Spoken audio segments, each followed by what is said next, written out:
Download करें जनमत Haryana app. Congress के लिए चुनौती रहेगी कि वो अपनी सीट को रिटेन कर पाएं।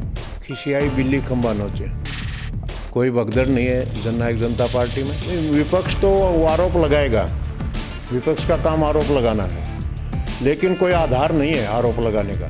और मैं दावे के साथ कह सकता हूं कि निश्चित रूप से ये कॉलेज चलेंगे और कामयाब होंगे। जेजेपी के वरिष्ठ राष्ट्रीय उपाध्यक्ष, बहुत इस पार्टी के सीनियर नेता हैं, डॉक्टर केसी बांगड़ मेरे साथ है। बड़ौदा उपचुनाव को लेकर इनके साथ चर्चा करते हैं। सर, बड़ौदा उपचुनाव, पार्टी आपकी गठबंधन में सरकार में पार्टनर है। आज जो उपचुनाव होने वाला है, इसको लेके क्या इतनी एक्सरसाइज चल रही है? आप भी दौरा कर रहे हैं गांव-गांव का, इधर से बीजेपी के नेता भी बार बार में आ रहे हैं, दिग्विजय चौटाला खुद आ रहे हैं बार बार में, तो क्या कितना इम्पोर्टेंट है ये चुनाव?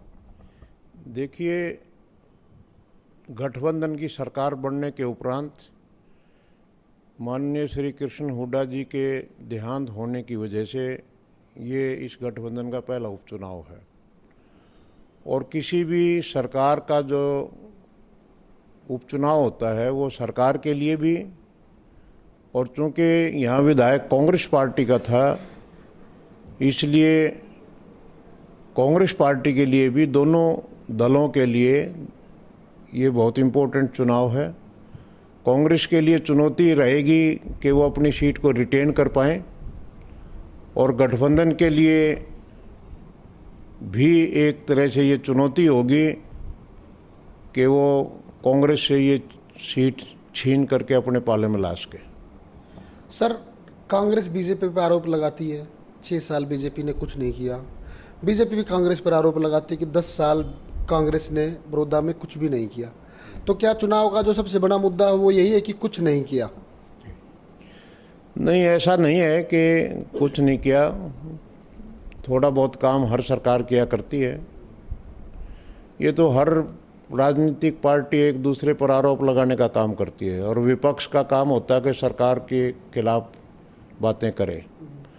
अगर विपक्ष सरकार की बड़ाई करने लगेगा तो फिर उसको विपक्ष की भूमिका में नहीं मानते लोग। सरकार की जो कमियां हैं, सरकार की को चेताने का काम विपक्ष किया करता है। लेकिन आज के समय जो हम देख रहे हैं, विपक्ष की भी भूमिका में जो लोग हैं वो पूर्ण रूप से विपक्ष का रूप भी नहीं दिखा पा रहे। तो विपक्ष भी अपनी कोई भूमिका नहीं निभा रहा।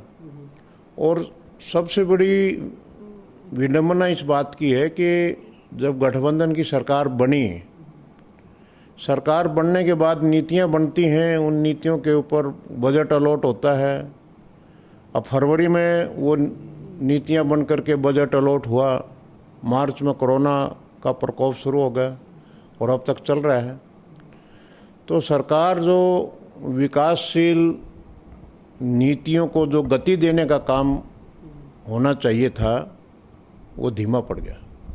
वो ना केवल बड़ौदा में, वो पूरे प्रदेश में और पूरे देश में और पूरी दुनिया के स्तर के ऊपर आर्थिक मंदी का दौर शुरू होगा, और हरियाणा भी उससे अछूता नहीं है। तो अब थोड़ा कोरोना जो है ना से थोड़े लोग मुक्त सा समझने लगे, स्वतंत्र सा समझने लगे, लेकिन डर अभी भी है, लेकिन उतना डर नहीं जो मार्च में था। तो अब कुछ गतिविधियां बढ़ी हैं, मार्केट खुली है, इंडस्ट्रीज़ का काम शुरू हुआ है, आर्थिक रूप से सरकार की आमदनी भी बढ़नी शुरू हुई है। एक समय तो ऐसा था कि सरकार के पास जो है आमदनी के नाम से जो है बिल्कुल जीरो पर आ गया था मामला। तो इस तरीके से जो अब ये कोरोना का जो आतंक है, इसके बीच में ही जो है बड़ौदा उपचुनाव की प्रक्रिया शुरू होगी। बड़ौदा उपचुनाव आ गया तो इसमें कोई लांछन लगाने वाली बात कि ये किया ये नहीं किया। गठबंधन चुनाव लड़ रहे हैं, गठबंधन के नेताओं ने इकट्ठे होकर के ये फैसला किया है कि दोनों पार्टियां मिल करके एक कॉमन कैंडिडेट उतारेंगी, और वो कैंडिडेट जो है ना पूरे दोनों पार्टियों को रिप्रेजेंट करते हुए इस इलाके में चुनाव लड़ेगा। और अब जो सरकार की गतिविधियां शुरू हुई हैं कोरोना से हट करके कोरोना के बराबर में संघर्ष करते हुए, कोरोना भी संघर्ष कर रहा है और सरकार और लोग भी संघर्ष कर रहे हैं साइड बाय साइड। तो बहुत सी बातें अब शुरू हुई हैं। 2 कॉलेज चलाने की घोषणा हुई है, जो एक बहुत बड़ी उपलब्धि है। और इस क्षेत्र में क्योंकि कॉलेज एक भी नहीं था इस हलके में, अब 2 गर्ल्स कॉलेज आए हैं और तीसरा जनता भवन बुटाना जो है उसके बारे में भी चर्चाएं चली हैं। क्या सरकार फैसला लेती है, क्या लोग फैसला लेते हैं, इस चीज़ के ऊपर भी चर्चाएं हैं अभी। सर, विपक्ष कहता है कि बड़ौदा में जितनी भी घोषणाएं हो रही हैं तमाम चुनावी घोषणाएं हैं, सरकार ने कोई इंफ्रास्ट्रक्चर कॉलेज के लिए खड़ा नहीं किया, सिर्फ घोषणा है, और ये जैसे ही चुनाव चला जाएगा ये घोषणाएं जो गायब हो जाएंगी। ऐसा नहीं है। देखिए, लांछन लगाने के लिए तो कोई भी लांछन लगाया जा सकता है। शिक्षा के क्षेत्र में मुख्यमंत्री खट्टर साहब ने बहुत अच्छा काम किया है। लड़कियों के लिए दर्जनों कॉलेज की घोषणा पहले भी हुई है और वो खोले गए हैं।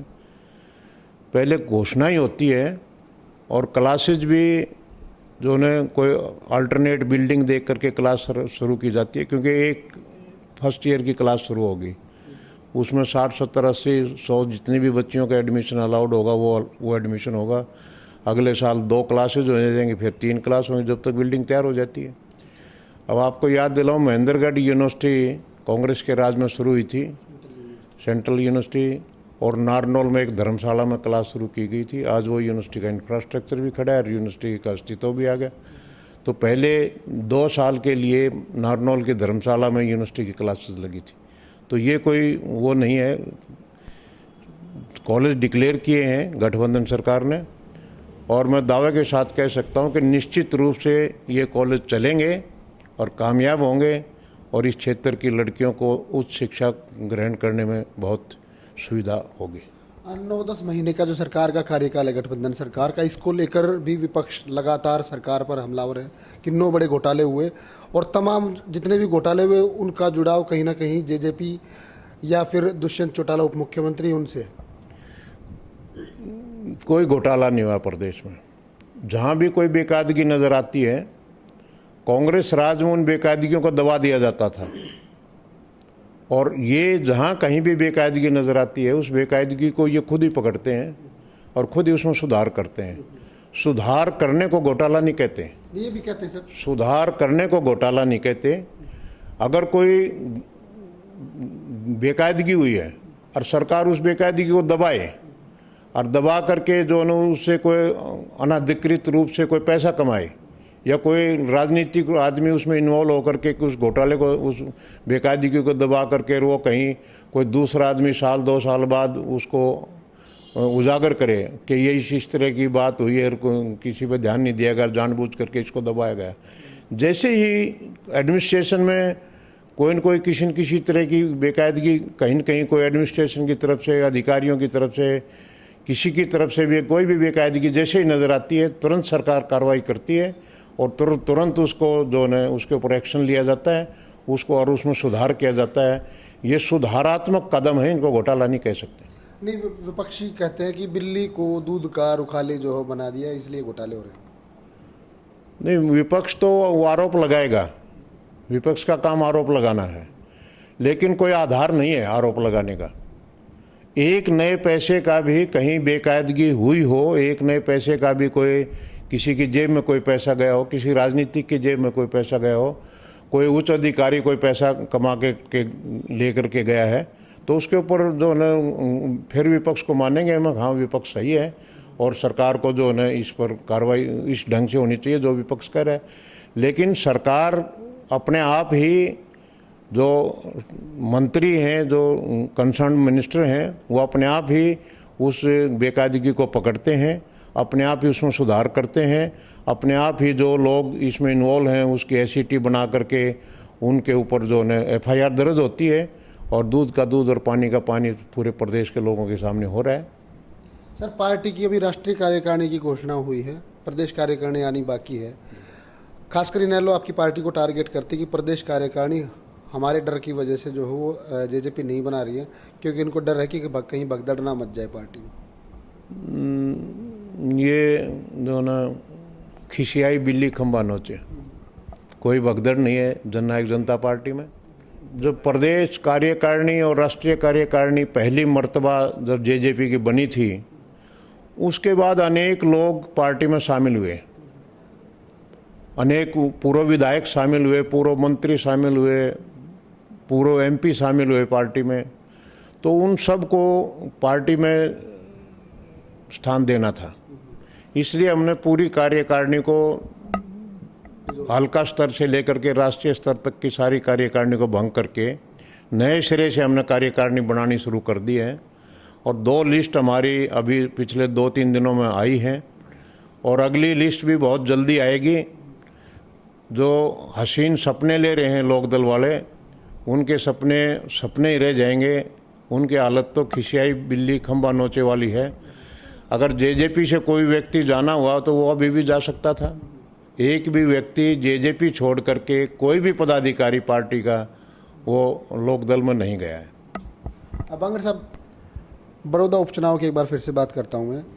बड़ौदा उपचुनाव में सबसे जो सक्रिय जो कैंडिडेट हैं उनमें से आप एक हो, लेकिन आप पब्लिक में कभी एक ये बोलते नहीं नजर आए कि आप खुद जो हो चुनाव में उतरना चाहते हो। आपकी मंशा क्या है?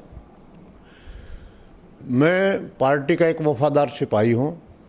हम लोकदल में थे तो लोकदल के बड़े निष्ठावान कार्यकर्ता रहे 30-40 साल तक, और अब हमने जेजेपी पार्टी बनाई है। हमें घर से निकाला गया, पार्टी से निष्कासित किया गया, उसमें मैं भी शामिल हूँ, मुझे भी निष्कासित किया गया। और हम सब ने मिल कर के जो निष्कासित लोग थे इनेलो से, उन सब ने मिल कर के ताऊ देवीलाल की नीतियों के ऊपर एक नया दल बनाया, जननायक जनता पार्टी, और उसको हम भली भांति चला रहे हैं। और 10 महीने के अंदर ही 10 सीट विधानसभा की जीत करके आज हम सरकार में भागीदार हैं। और चूँकि हमारे नेताओं ने मिल कर के ये फैसला लिया है कि गठबंधन चुनाव लड़ेगा, कोई एक पार्टी चुनाव नहीं लड़ेगी। जेजेपी और बीजेपी मिल कर के गठबंधन का एक उम्मीदवार उतारेगी और वो उम्मीदवार दोनों पार्टियों की तरफ से गठबंधन के नेता के रूप में चुनाव लड़ने का काम करेगा। क्या आप उम्मीदवार हैं? अगर मैं गठबंधन ये सोचता है कि केसी बांगड़ को उतारा जाना चाहिए, तो मैं गठबंधन से, मैं एक उम्मीदवार के रूप में गठबंधन के सामने अपना दावा पेश करूंगा। और गठबंधन अगर चाहेगा तो मैं चुनाव लड़ूंगा, और गठबंधन ये चाहेगा किसी और उम्मीदवार को नॉमिनेट करता है तो केसी बांगड़ तन मन धन से अपने साथी को, जिसको भी गठबंधन उम्मीदवार के रूप में उतारेगा, उसकी तन मन धन से उसकी मदद करके निश्चित रूप से इस इलाके से हम गठबंधन का उम्मीदवार जिताएंगे। सर, लेबल क्या रहेगा अगर टिकट मिलती है, मान लो कि आपकी पार्टी ने या बीजेपी ने भी हाँ कर दी कि केसी बांगड़ लड़ने के लिए तैयार हैं और उनको उतारा जाए मैदान में, तो क्या लेबल बीजेपी का रहेगा, कमल का फूल दूसरा, या फिर जेजेपी की चाबी?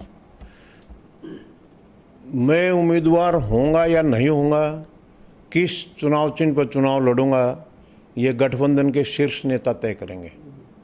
मुझे तो जो आदेश मिलेगा गठबंधन के शीर्ष नेताओं की तरफ से, मैं उस आदेश का पालन करूंगा।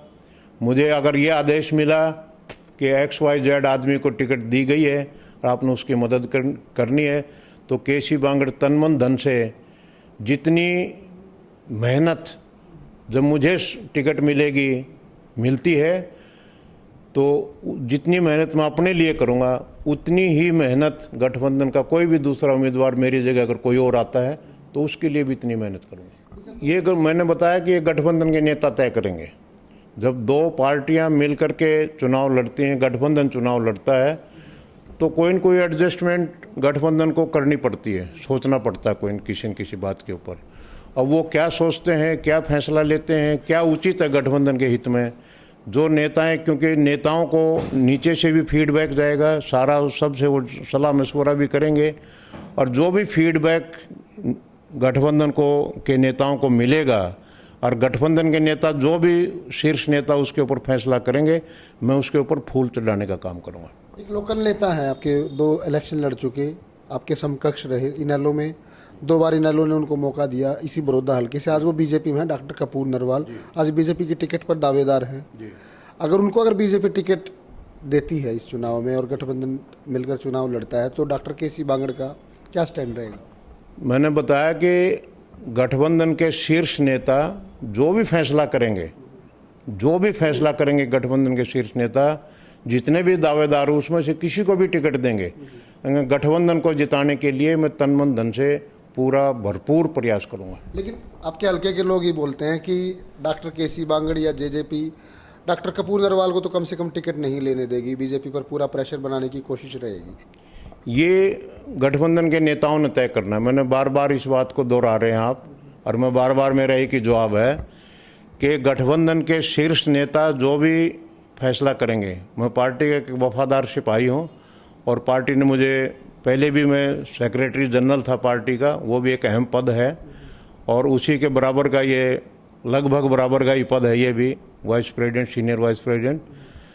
तो इसमें कोई फ़र्क नहीं पड़ता हमें, हम किस पद पर बैठे किस पद पर नहीं बैठे। मैंने तो 30 साल तक बगैर पद भी काम किया इस पार्टी में, मेरे पास कोई भी एक सिपाही वाला पद भी नहीं था, उसके बावजूद भी तन मन धन से पार्टी को सींचने का काम किया।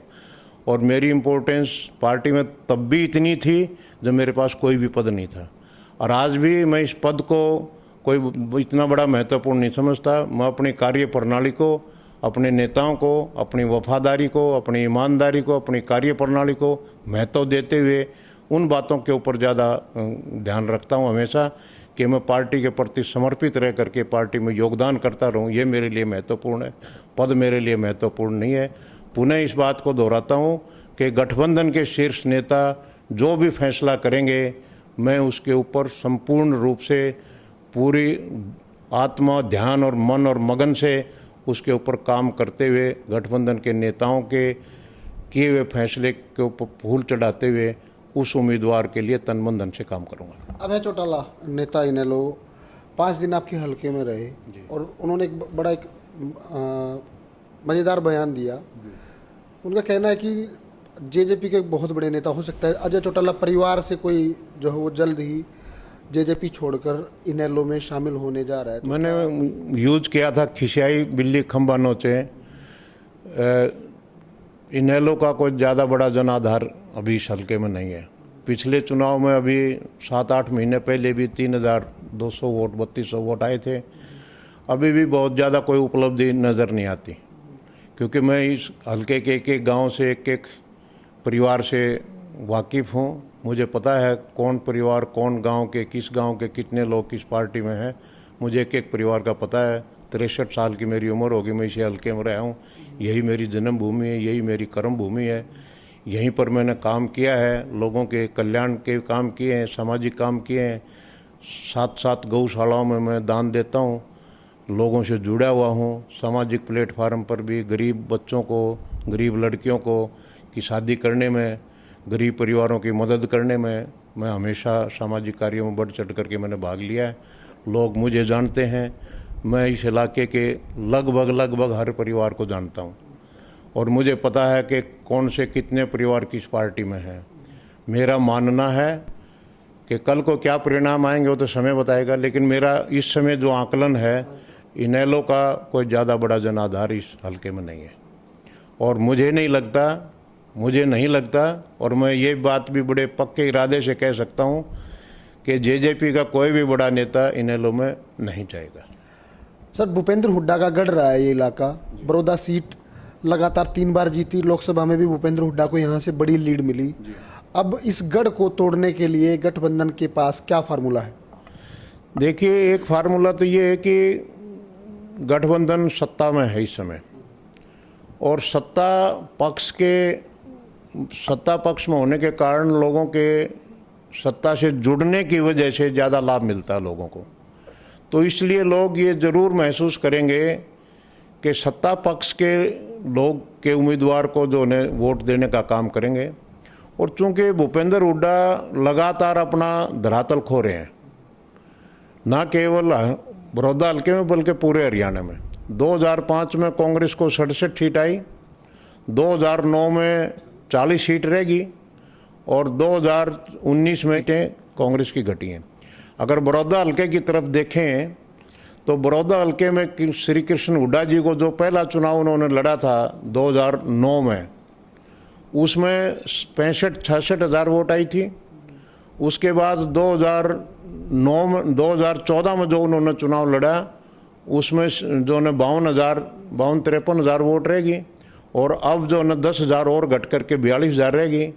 और मुझे लगता है कि इस बार 10 और घट करके शायद कांग्रेस की 25-30,000 वोट रह जाए।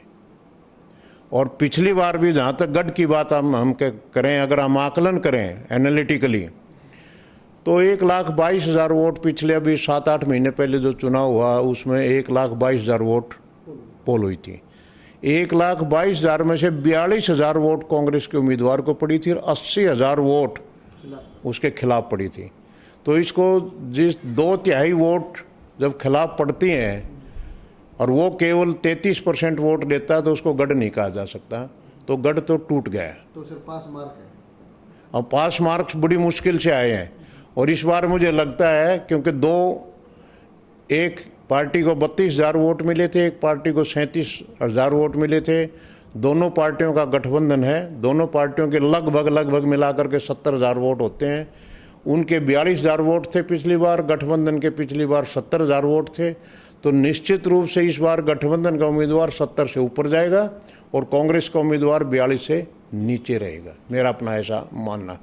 राजनीति के आगे, राजनीति के पीछे, हर हलचल को जानने के लिए हमारे YouTube चैनल जनमत हरियाणा को लाइक करें, सब्सक्राइब करें और अपडेट रहने के लिए बेल आइकन दबाना ना भूलें।